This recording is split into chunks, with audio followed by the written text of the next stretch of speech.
mais de 120 policiais, cães farejadores, helicóptero no ar e um único alvo. A quadrilha de fora do Espírito Santo, que chegou em Santa Leopoldina para impor um terror, tiroteio, fazer reféns, explodir e roubar bancos. A gente não acreditava, né? Aqui, eu não imaginava, de repente. Eu, na verdade, pensei que era coisa do crime organizado de fora, do Rio, São Paulo, né? Mas pensei que ia se esconder aqui, né? O Novo Cangaço. Esse é o nome do grupo de ladrões que age por todo o Brasil, atacando principalmente cidades do interior. Os roubos a bancos são a especialidade da quadrilha. Eles têm, por vontade própria, tomar o controle de pequenas cidades, onde o policiamento, onde a vigilância bancária é menor. Então, eles tomam o controle, fecham os acessos dessas cidades e o objetivo principal deles é o roubo mediante explosivo a agências bancárias. O grupo já agiu em dezenas de cidades, como no interior da Bahia, de Minas e do Paraná. Segundo a polícia, o ataque ao interior do Espírito Santo já estava sendo planejado há um ano. Eles estavam na região desde terça-feira, anterior ao crime, e ficaram ali planejando. Nós já temos imagens da rua, da casa, comprovando todo esse fato. Temos celulares apreendidos, então as investigações vão continuar para a gente aprofundar e para evitar que essa nova modalidade de novo cangaço venha para o nosso estado. Após o roubo em Santa Leopoldina, os criminosos, que estavam em pelo menos 11 pessoas, conseguiram fugir, mas deixaram rastros. Por meio dos veículos que eles abandonaram e queimaram em Viana horas depois do crime, a polícia conseguiu chegar ao integrante de uma família que confessou ter ajudado ao grupo juntamente com outros parentes. Inicialmente, a família cedeu a própria casa ao bando em Viana. Após o roubo, parte do grupo seguiu para o esconderijo na Mata de Tirol, zona rural de Santa Leopoldina. A cidade tranquila, de gente simples, se tornou palco de uma mega ação da segurança pública depois do ataque. Começaram a ligar que tinha tiro, começaram a mandar áudio pelo WhatsApp, né, que tinha tiroteio no mato lá, né? Pia, tá dando tiro. A operação aconteceu nas primeiras horas da manhã. Os indivíduos se homiziaram na mata, isso aqui é a parte de trás.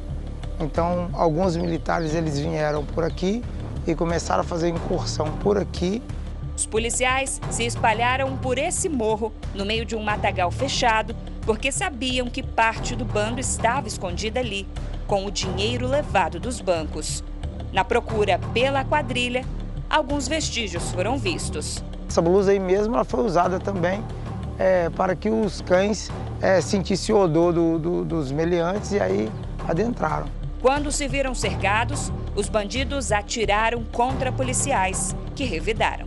Nesse momento da trilha, a gente parou um pouco para recuperar o fôlego enquanto os policiais estão vasculhando mata adentro para saber o exato local em que os criminosos usavam como esconderijo. Mas o que a gente já consegue afirmar é que essa região em que a gente está foi a mesma área em que os bandidos tiveram um confronto com policiais. Daqui, eles estavam em muitos, eles saíram correndo por essa vasta área de mata e ainda assim, 5 foram atingidos e mortos. Com a mata fechada, sabendo que todos os envolvidos lá, os meliantes, estavam fortemente armados, todos com fuzis de grosso calibre, né? O calibre 5,56, entendendo? É um fuzil que tem o alto poder de perfuração, entendendo? Então a gente sabia que seria difícil. Foi muito complicado, mas graças a Deus obtivemos êxito, né? Confronto que resultou em 5 mortos, todos integrantes do Novo Cangaço, mas pelo menos 3 conseguiram fugir mata adentro. Dos que conseguiram fugir no confronto na mata, 2 passaram a vagar pela mesma localidade de Tirol dias depois. Com fome, sede, descalços e com roupas rasgadas, passaram a circular como andarilhos na zona rural. Mas a cidade estava atenta.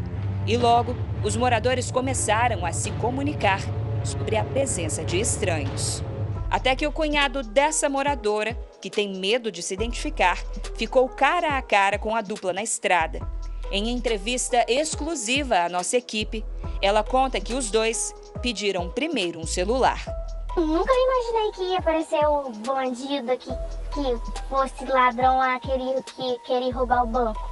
Mas quando meu cunhado chegou falando que vinha 2 caras pra cá, que provavelmente seriam os ladrões do banco, eu entrei em pânico. Sob aviso que a dupla se aproximaria da casa dela, todos se prepararam e até se armaram com facões, com medo dos bandidos.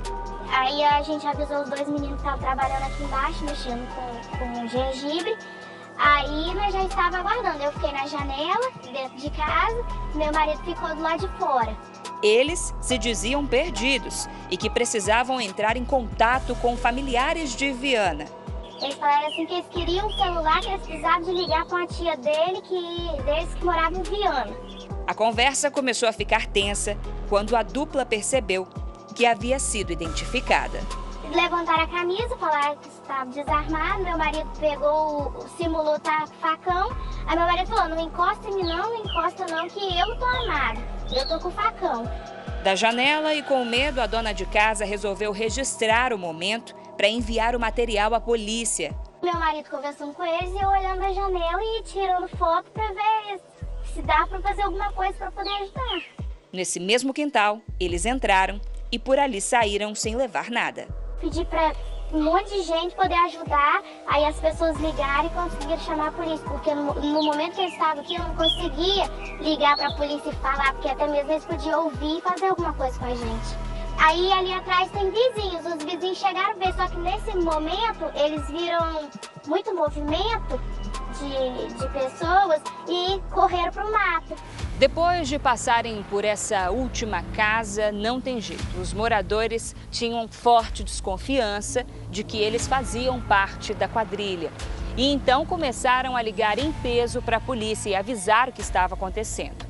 Poucos minutos depois, não demorou muito, a polícia chegou até o local, disfarçada em uma van escolar.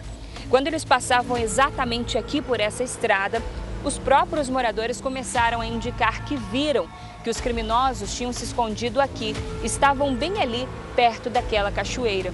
Os policiais rapidamente se embrenharam nesse matagal e conseguiram capturar a dupla. Apesar de tantas prisões e da recuperação do dinheiro roubado, ainda há um foragido. E essa pessoa tem tirado a paz e o sono dos moradores do interior de Santa Leopoldina. Conseguir dormir foi meio difícil, porque assim, eu nunca imaginava que ladrões de banco poderiam chegar na minha casa. Você vê os outros falando, você pensa assim, que nunca vai acontecer com você. Mas foi a hora que... E você tá um pouco ainda nervosa com a situação? Sim, eu fico, meu marido vai trabalhar, eu fico com a minha filha, minha casa tá toda fechada. Eu fui abrir a casa quando o menino que estava aqui trabalhando chegou aqui e aí eu consegui abrir a janela e ficar um pouco tranquila. Fica um pouco, assim, mais preso em casa, né, por enquanto, né, até que tiver certeza que tá todo mundo preso, né? Você ainda tem medo? Tem, muito. Porque a gente não sabe quantos que eles estavam, se pode ter mais pelo mato, porque era um, de um surgiu 3, de 3 foi preso 2, de 2 ficou 1, e o restante vai saber se tem algum ainda pelo mato.